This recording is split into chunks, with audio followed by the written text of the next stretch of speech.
Well, welcome everybody back to my YouTube channel. My YouTube channel is called Femi Diaries. It's good to have you all on again. And today I have another great guest, and we're going to have another great time together. Just to remind you about my channel is all about positive, uplifting content that we can use on a daily basis.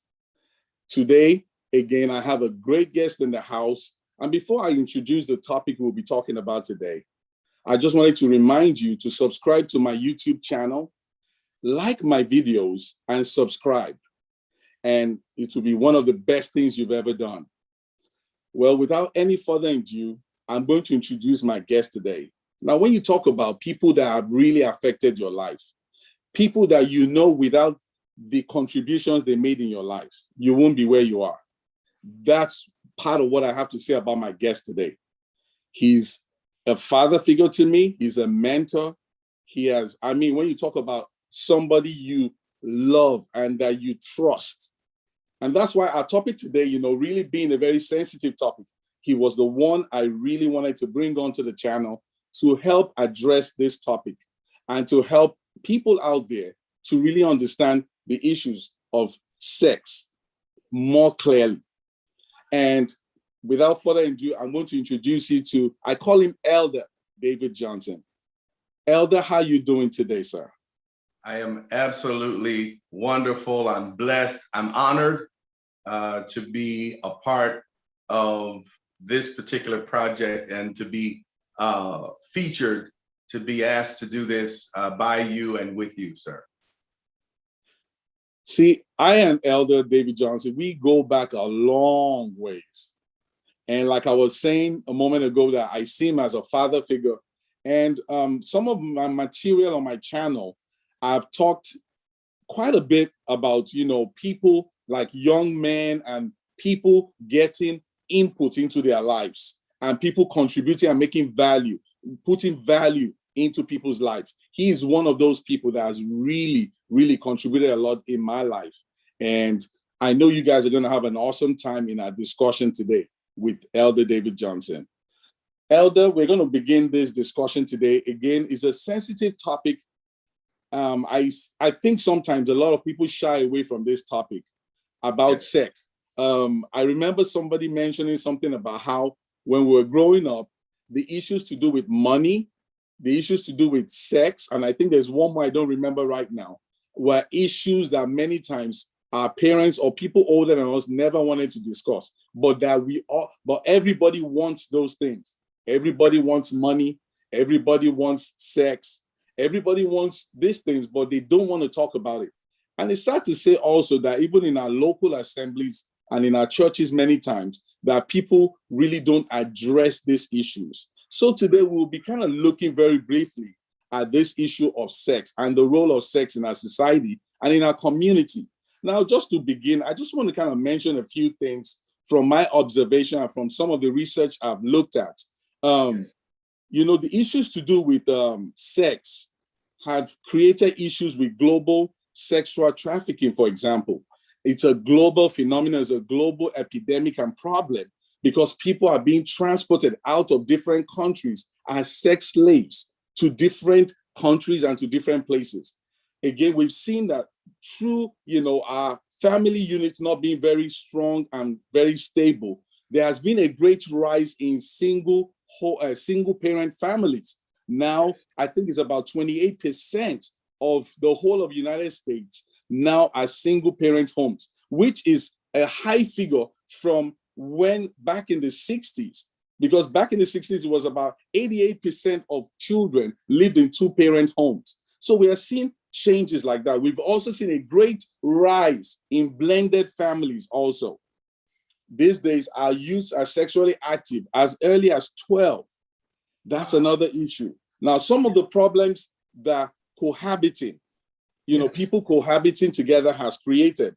There's this statistics out there from 2016 that talks about how children living in unrelated adults, that two adults who are not really married or who are just basically cohabiting, Sure. there is a 50-time rate of increase to death and injury to children in such situations. 50 times.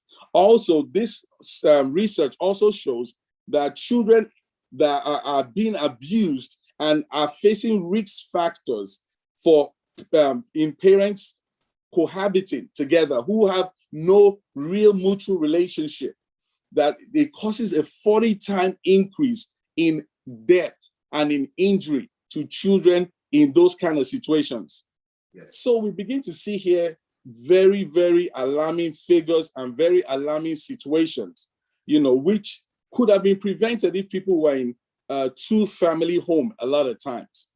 Now, again, going back to our topic today, I heard somebody make a statement and say that sex is God's own, it's for God. God owns sex, and that he gave it to us as a benefit. Elder, I just want you to make some first comments. What are your thoughts on the issue of the origin of sex and the purpose of sex itself? Well, I think first, you probably are familiar with the very, very prolific writer and the speaker who said, whenever a man does not understand the purpose of a thing, abuse is inevitable. And so when we talk about the purpose of sex, you have to first go to the origin, or who originated, who made it. The automobile maker who made the car is the best guy to tell you how to operate the car. The writer who wrote the book, you don't ask Jim, John, Bob down the street about this particular book. If you really want enlightenment and you want to understand why the book was written, what does this mean? You ask the author. And so since God is the creator, not only of the world, but he created sex, the best method for the operation thereof, we would get that information from the creator of it. And so God created it. I think that doing it God's way then would not only make sense, but be to our best benefit as well. Yeah, that's so good. That's so good. Elder, building further, I know a lot of times in society, people bring in the issue of finances and the issue of being able to afford things. And because of that, they get into situations where they cohabit, which kind of, if we go through some of the things I listed, I think has led to some of the situations we're talking about, financial reasons and things of that sort. But Elder, I want you to kind of delve a little bit more into the purpose of God. Why did God give us sex? Why is sex something that he thought will be beneficial to us? And again, the foundation here has to do with the purpose, right? So what is the purpose of sex? The purpose of sex, we go to God to figure out what is the purpose of sex. When in the garden, when God addressed Adam and Eve, he said to them, be fruitful and multiply. And so I believe that not only was sex given as an element, sure, of enjoyment, but that would be secondary to the primary purpose of reproduction. And just to address a further element of that, that I work in corrections. So I work with men. I'm a corrections officer.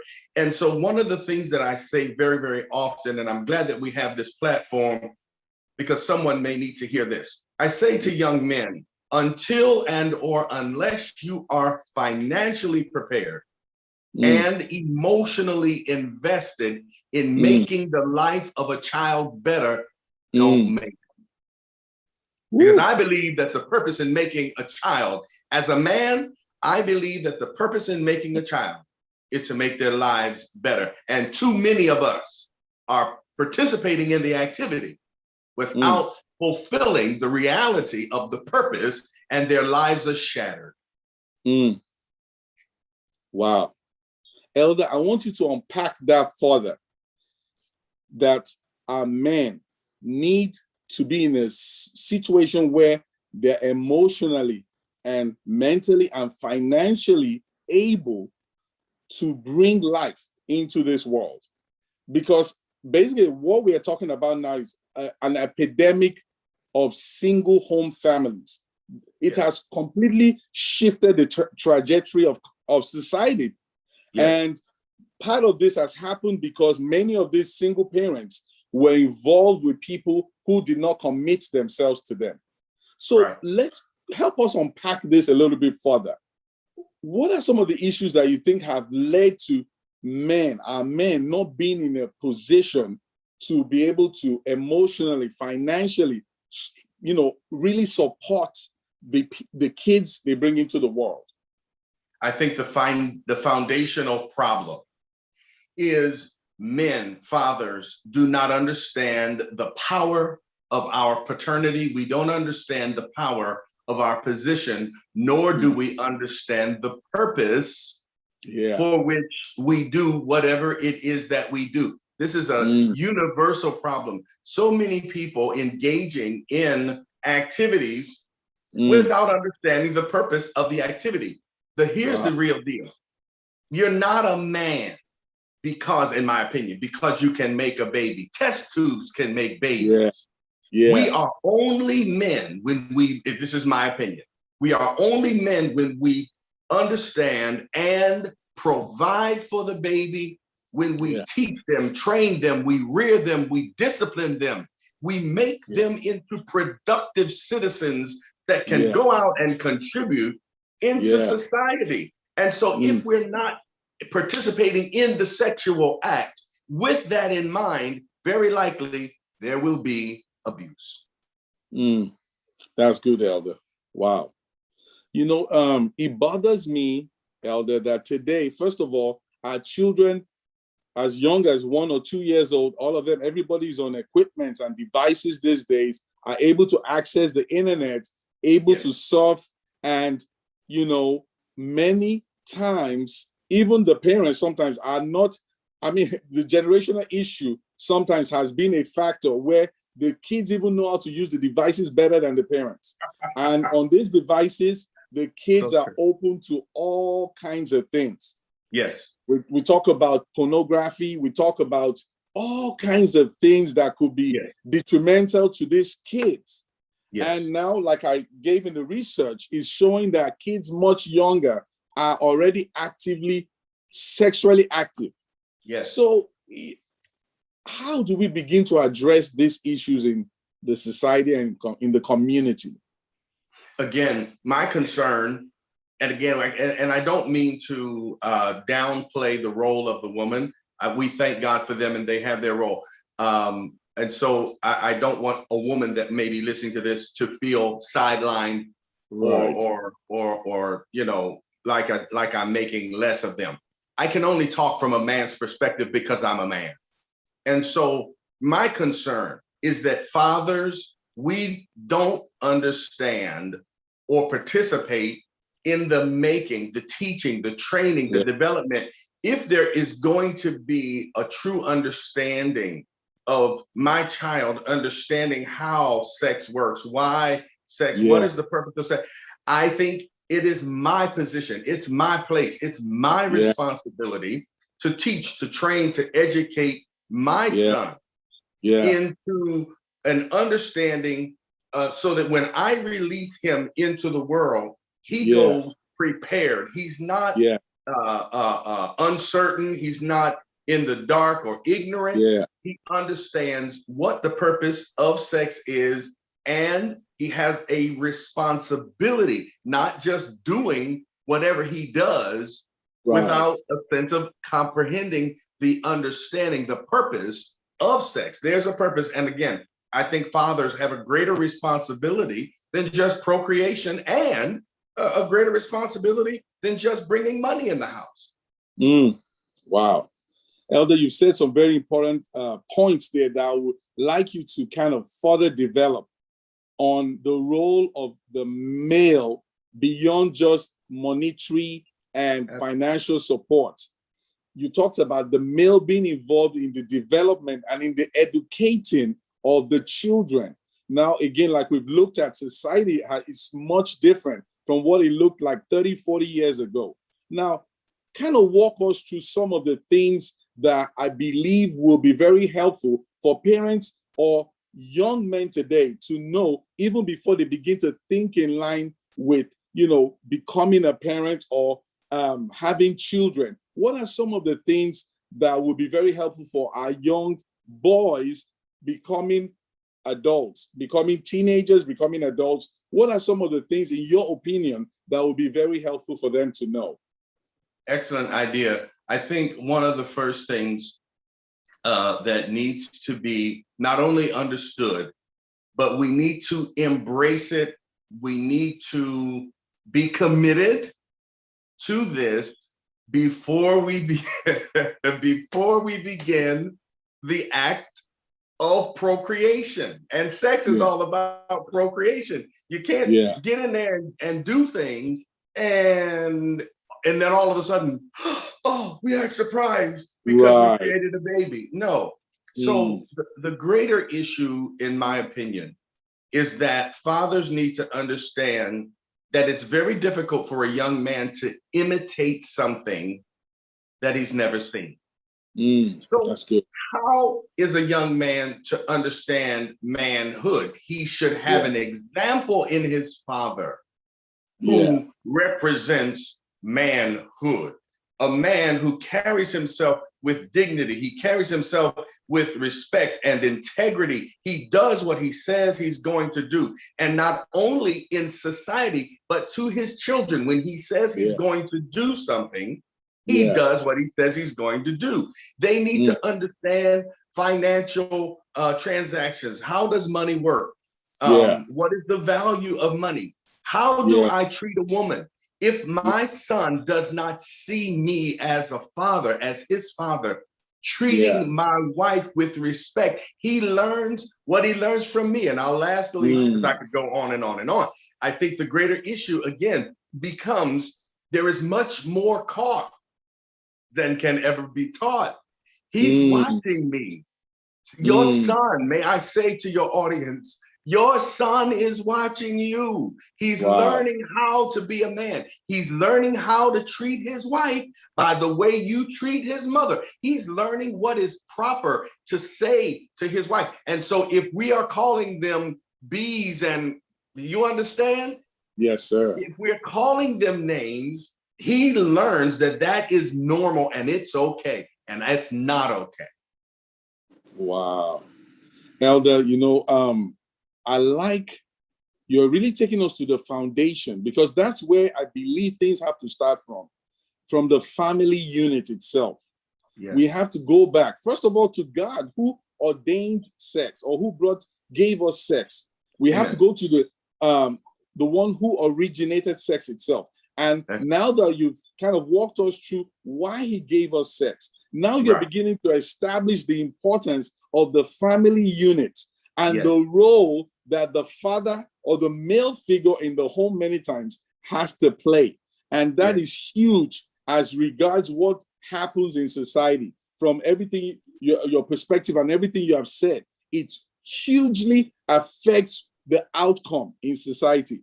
Again, we're talking about all these blended family situations. We're talking about all these homes with only single parents. Economical issues have now led to them going to cohabit with other people. And look at what the research is showing, that the kids that are being born in these situations, 50 times more likely to be injured or killed. So this is really serious. And my audience out there, these are things we need to consider and put into perspective, even as we begin to get close to the opposite sex. Elder, there is a natural drive and a natural attraction between males and females. Praise God. How can, or in your opinion, what are some of the things young men can do? Now they understand what they need to look for. They need to be financially, they need to be emotionally ready before they begin to talk about getting, into sex. But we know that this society, people are already active. Now, in cases with those who are already active, what are some of the things you will advise that they should begin to put in place? And for those who are not yet involved, or who are not yet who are not active yet, what are some of the key points or key things that you will advise they begin to do in the circumstances they are surrounded with now? Well, there is pressure, peer Yes, pressure, right? yes, Everybody wants to be like everybody else or be doing whatever it is that everyone else may be participating. And of course, the popular saying among teenagers is everybody's doing it. Well, I yeah, don't necessarily assign or ascribe to that. Not everybody's doing it. Because again, depending on, and I have to go right back to the responsibility of the parents, and in this case, the father, the paternal figure. yes, sir. When we are instructing our children in the ways of life, if we don't teach them, train them, develop them, I say that fathers must be excellent marksmen, because the arrows, the Bible said, blessed is the man whose quiver is full. Children are a heritage from the Lord. And so the picture, the word picture that's created when he speaks of the quiver, it's the holding thing for the men in the fighting in war, where they drew their arrow from. So I say that men must be excellent marksmen, because the arrows that we shoot towards the bullseye of purpose and success and function, those arrows are our children. So we must not be careless and haphazard.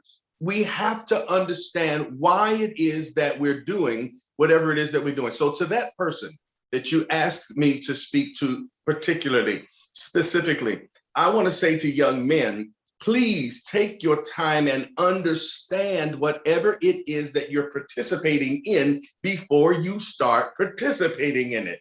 No one gets in a car without people that have sense don't get into a car and try to drive the car without some sense of understanding how the car operates. There's a gas pedal, there's a brake, and those things have purpose. Those are basic instructions that are absolutely necessary to the operation of a car, and for you properly, or shall I say safely, to get from one destination to another. So if I am 15 years old, I'll be very specific here.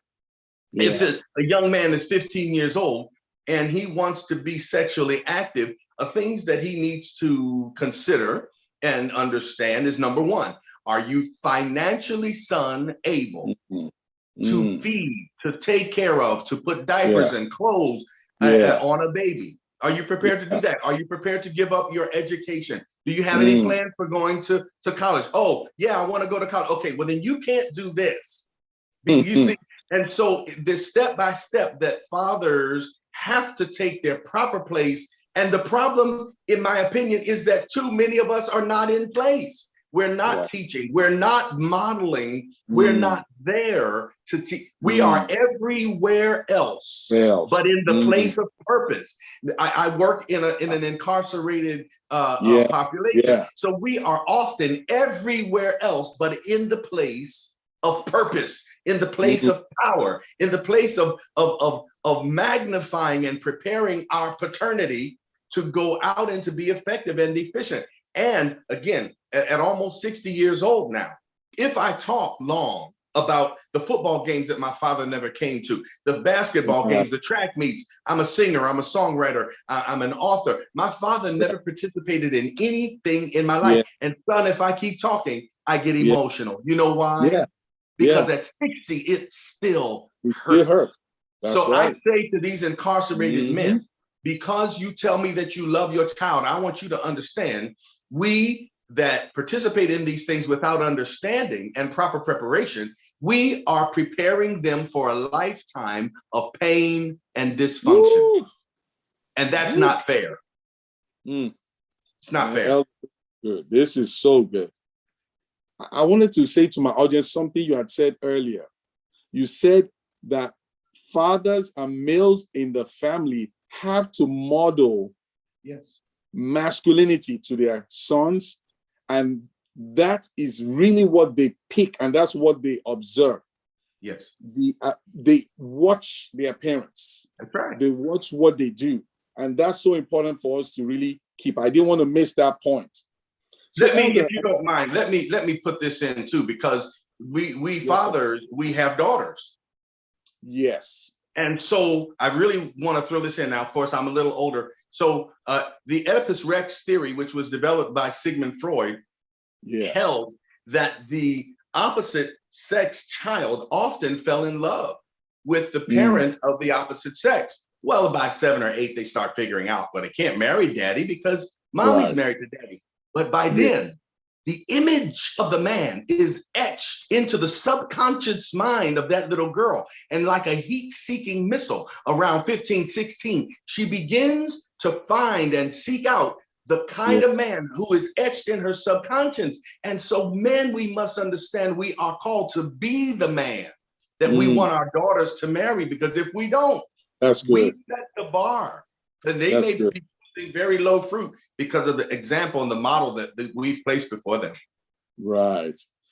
Elder, I want you to address briefly also from the female's perspective, because yes, the male has the larger responsibility, but if the female allows the male to have his way when we talk about the issues of sex, obviously she is also included and also to a point responsible for that baby coming to the world, for example, or for whatever, maybe sexually transmitted diseases that come out of the whole thing, or, you know, maybe some kind of problem mentally or issues, anything that comes out of such a relationship. She is partially responsible also. I didn't want us to leave them out of the situation. What would be your advice, or what would be an encouragement for the females who get into these situations with guys who are not emotionally ready, are not, psychologically ready to really become responsible,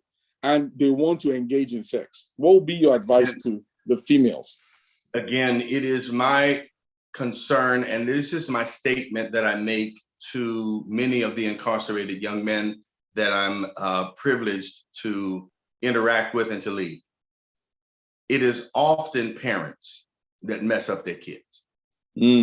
So a female who hooks up with a man who's not prepared, who's not modeling proper, she has, in my opinion, the responsibility, because she can't keep thinking like some little girl. No, you're a mother now. Right. And so she has the responsibility to make certain that as best as she can, to select male role models to participate, to be involved with her son, to be around her son. She has the responsibility to put her son in arenas where that child can hear, can see, can be influenced, and can be mentored by men who understand the power of their purpose and are participating in beneficial and good things, as opposed to hanging out and staying with this guy who doesn't work, who's beating her. That mother had to make a decision that's bigger than what she is. What's the best scenario for my child to be in? She has that responsibility, and she carries that as well. Yeah, that's so good, Elder. That's so good. So, Elder, in a nutshell, we are saying here that when people become sexually active early, in your opinion, does that affect their future, or does it affect society in general? In my opinion, I would have to say yes. I think that, and I've lived a little bit, you understand, at almost 60 years old. So I've seen lots of relationships that have been affected. And one of the main elements of the effect is mistrust. Trust is an absolute necessary element in a functional relationship. Now, when you participate before time and before you prepared in sex, you generally, you tend to not to expect people to do some of what you've done to others. And so if you've cheated, so to speak, and you've been sexually promiscuous, playing, as it were, playing off on the person that you're supposed to be committed to, that person that plays off tends to expect other people to do the same thing. In psychology, we called it projection. And in projection, what happens is, I know that I'm playing off, so now I feel bad about the fact that I'm doing wrong things. So in order to make myself feel better, I project that onto you and I accuse you of doing what I know that I'm doing. And so the relationships are headed for destruction before they've even gotten a good chance to get a solid foundation. Wow. Woo. I remember one of the research I did back in school then, it talked about porn being 30% of the internet. Yeah, wow. And there were some other things that, I found out in that research, which I can't remember at the moment. But Elder, just speak to that in, the ease. It's a multi-billion-dollar industry, and obviously it's going nowhere. Do you think porn and things like that have affected, people's, because like we established, there's a natural drive in a man and a woman to copulate. But would you say that this whole industry has affected, or would I say enhanced, or really made society a little bit more on the at a very, very high stimulation? Has there been a high level of stimulation due to the porn industry and things of that sort? The ease to come across these things. Back in the day, late night TV was what, this, anytime on the phone, people could check out stuff at any time now, even kids. Would you say those things have also contributed to some of the issues we're having in society today with sex? I think it would be an understatement to say, do I think it has? I feel very, very passionately strong and prepared to say, I know that it has.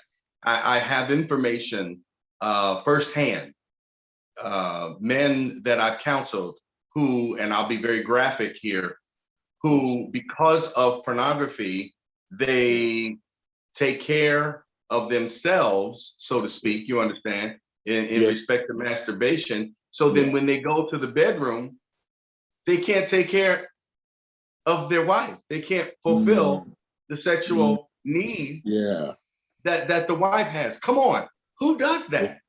But the problem of the prevalence and the availability of which you speak, of pornography. Now, here's the negative thing that I believe about pornography. Yes, sir. Pornography creates a situation where a woman or a man, it is absolutely impossible for her, if I'm speaking to a female, it's impossible for her to perform because they're actors. So it's impossible. I've created, if I'm the husband watching that, I often create an impossible fulfillment factor, something that she cannot fulfill. Because those are actors. And so I have expectations that cannot be fulfilled. So I've set my relationship up for failure just by participating in something that, because see, anything that comes in the eye gate, it is going to have an effect. That's right. It's going to have an effect. Wow. That's so good. That's so good, Elder. Elder, just final comments. Yes. Do you have any final comments on this issue of sex, and anything you would like to say to the viewers in the conclusion to this issue? I think my final comments would simply be for men to be prepared to see. This is my concern. Yes, sir. In the educational process, we often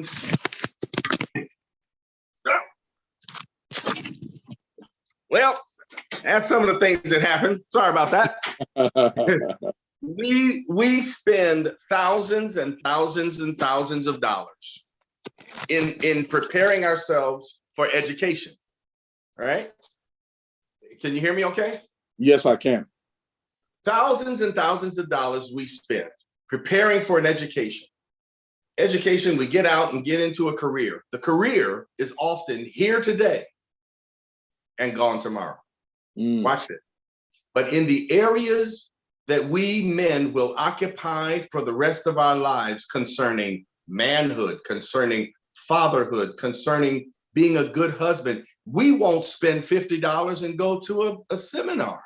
Wow. How is it that we will not and do not invest in the areas that are so absolutely necessary in order for our society to be supported and to continue to be trained and to be developed properly? These are my concerns. We men must understand the power of our position. I think it is important and imperative that we prepare ourselves, that we study what is a good man, what is a good father, what is a good husband, because many of us have grown up without them. So if we've grown up without them, then we need to find out what that's about before we enter into the arena, because it's a battlefield. And that battlefield, I'm seeing a lot of broken arrows, a lot of hurting and broken, dysfunctional children, because we have not properly, as parents, prepared ourselves. So I want to say, prepare, prepare, prepare. Understand the purpose of the thing before you start participating in it.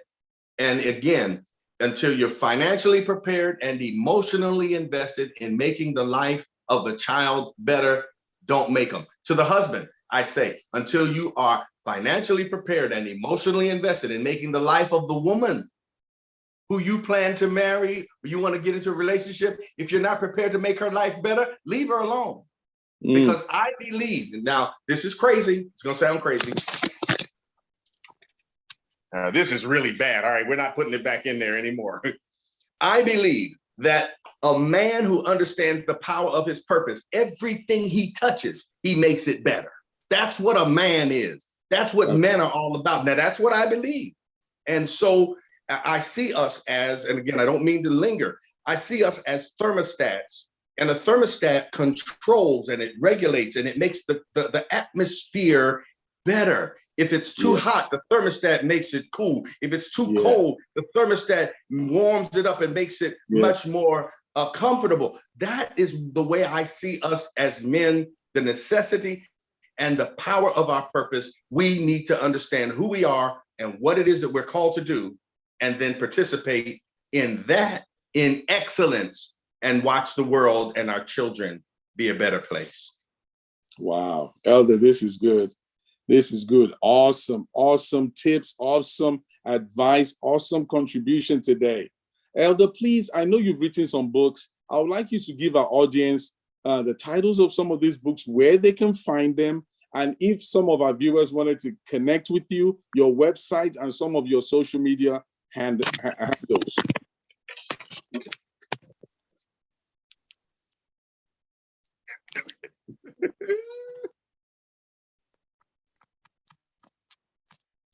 Elder, are you there? Man, I'm telling you, this they will never forget this particular they won't forget this viewing. I'm telling you. I was trying to get to the viewers, I'm so sorry. Listen, I'm almost 60 years old, so I'm just not as good as all this stuff. Okay, so I have written 3 books now, and 3 that are available.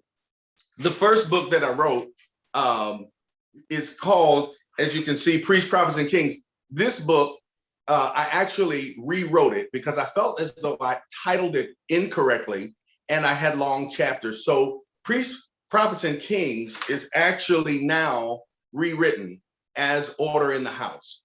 Order in the House, and first of all, let me say my books are available on Barnes & Noble's, Amazon.com, or you can go to my website. And my website is www.dlj, David L. Johnson, DLJ, man to man,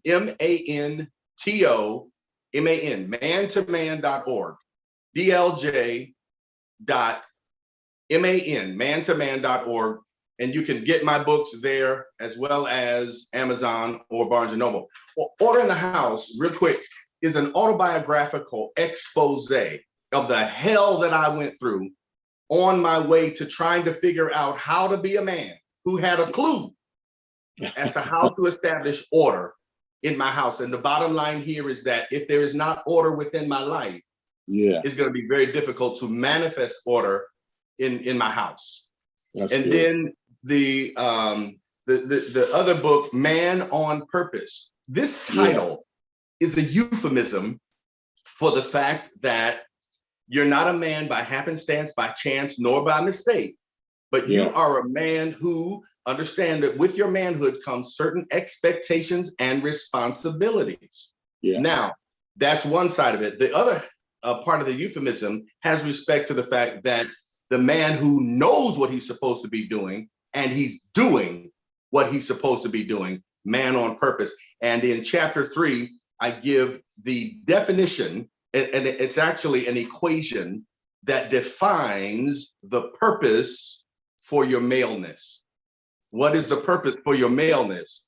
And in chapter 3 of this book, Man on Purpose. So I would encourage you, please do yourself the favor and avail yourself to those. My whole purpose, I'm not going to have this offer here no more. My whole purpose in when I retire in just a year or two is going to be to use these books and to run around the country everywhere they will let me run my mouth. Because number one, I'm kind of good at running my mouth, but but more importantly, I sincerely care. I'm very, very passionate, I think, as you can hear, about men, fathers, and husbands. Let me lastly say, here's my mantra. If I can help make good men, I make happier women. If I can help make good or better husbands, I make happier wives. Watch my face. Watch my face now. If I can help make better fathers, I make more functional children. Because in my opinion and in my experience, it is often parents and fathers that mess up their kids. Wow. Viewers, audience, there you have it. This is a great man with a great story, and he has just shared some of his materials that I know, it's not that I think, I know will really shift the trajectory of your life. And he has just given us his social media handle. He's given us his website. If you do have any other questions or comments, you can leave them on my channel on Femi Diaries, or you could directly go to Elder David Johnson. Elder David Johnson, thank you for coming on Femi Diaries today. This has been a blast. I want to thank you for having me. And again, please pardon all of my drops. I need better equipment and to learn how to handle all this stuff. I apologize for all of that. You've done great, sir. Great content, great time. My viewers, we're going to sign out at this time. I'll catch you guys